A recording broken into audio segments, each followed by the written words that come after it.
कामचोर देवरानी। एक बार की बात है, सुषमा अपने पूरे परिवार के साथ खुशी खुशी मोहन नगर में रहती थी। उसकी 2 बहुएं थी, पल्लवी और शिवानी। एक दिन दोनों बहुएं रसोई में काम कर रही होती है कि तभी उनकी सास सुषमा उन्हें बुलाती है।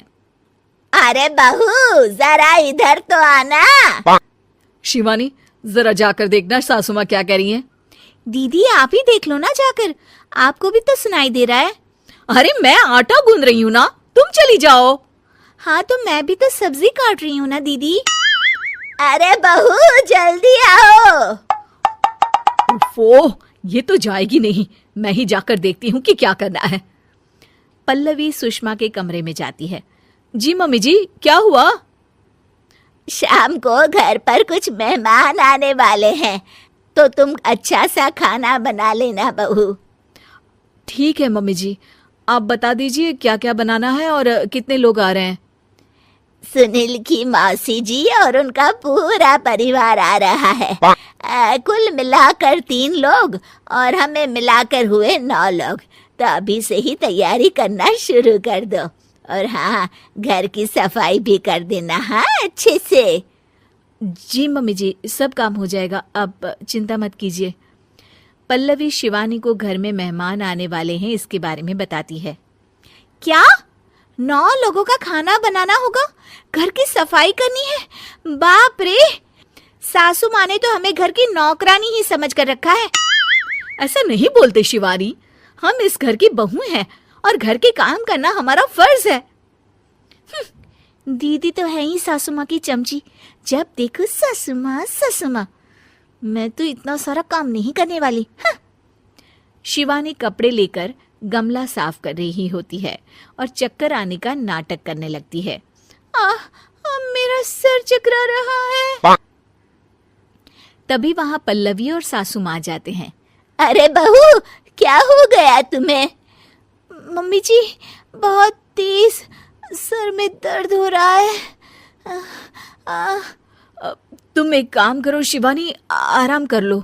नहीं नहीं दीदी, घर में मेहमान आने वाले हैं, मुझे आपकी मदद करनी चाहिए। अरे कोई बात नहीं शिवानी, तुम आराम कर लो, मैं सब काम कर लूंगी। ठीक है दीदी, अगर आप इतना कह रही हैं तो आराम कर लेती हूँ। शिवानी आराम से अपने कमरे में मैगजीन पढ़ रही होती है। इसे कहते हैं आराम की जिंदगी। इतना सारा काम। चलो, सारा काम खत्म हो गया, शिवानी को देख आती हूँ। शिवानी अपने कमरे में ईयरफोन में गाने सुनते सुनते सो जाती है और उसके साइड में मैगजीन भी रखी होती है। पल्लवी वहां आ जाती है और वो सब देखती है। ओहो, तो मतलब सब काम चोरी का बहाना था। अभी बताती हूँ इसको। घर का सारा काम मुझे करना पड़ा और ये महारानी यहाँ मैगजीन पढ़ रही है, गाने सुन रही है। पल्लवी रसोई से एक प्लेट और चम्मच लेकर आती है और शिवानी को थाली बजाकर उठाने लगती है। शिवानी अचानक से उठती है। उठ गई महारानी, गाने भी सुन लिए, मैगजीन भी पढ़ ली। तुम तो बहुत बड़ी झूठी निकली शिवानी। तुमने सर दर्द का बहाना बनाया ताकि काम करने से बच सको। हाँ बनाया बहाना, तो क्या करती, इतने सारे काम करती। मुझे कोई शौक नहीं है चापलूसी का। क्या चापलूसी? तुम्हें लगता है कि मैं सारे काम चापलूसी के लिए कर रही हूँ? और नहीं तो क्या। तभी वहां सासू माँ आ जाती हैं। अरे बहू, वो लोग बस आने ही वाले हैं, तुम तैयारियां कर लो। जी सासू माँ, तुझे तो मैं बाद में देखती हूँ। सब खाना खाने बैठते हैं और खाना शुरू करते हैं। तभी सुनील की मौसी बोलती है। वाह भाई वाह, खाना तो बहुत ही अच्छा बना है सुषमा जी, एक एक चीज में क्या स्वाद है। ये सुनकर शिवानी मुंह बना लेती है। उसे अपनी जेठानी की इतनी तारीफ रास नहीं आती। आपकी बहुएं तो बहुत ही अच्छा खाना बनाती हैं। हाँ बनाती तो दोनों ही अच्छा है, पर आज ना ये सारा खाना बड़ी बहू ने बनाया है। छोटी बहू की तबीयत ठीक नहीं थी, सो इसलिए। मानना पड़ेगा सुषमा जी, आपकी बड़ी बहू तो बहुत ही गुणवान है। पल्लवी की तारीफ सुनकर शिवानी को जलन होती है। पल्लवी ये सुनकर खुश हो जाती है और शिवानी की तरफ देखकर उसे चिढ़ाती है। कुछ देर बाद मेहमानों के जाने का वक्त हो जाता है। मौसी जी सबके लिए उपहार लाई होती है। वो सबको शगुन के पैसे देती हैं और अंत में पल्लवी के पास आती है। तुम्हारे लिए शगुन का लिफाफा तो है ही, पर बहू तुम्हें एक और उपहार भी मिलेगा इतना अच्छा खाना बनाने के लिए।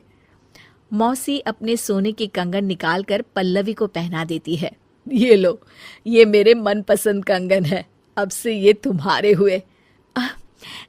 धन्यवाद मौसी जी। ये देखकर शिवानी तो पूरी तरह से जल जाती है और गुस्से से रसोई में चली जाती है। तभी वहां पल्लवी आ जाती है और उसे अपने कंगन दिखाने लगती है।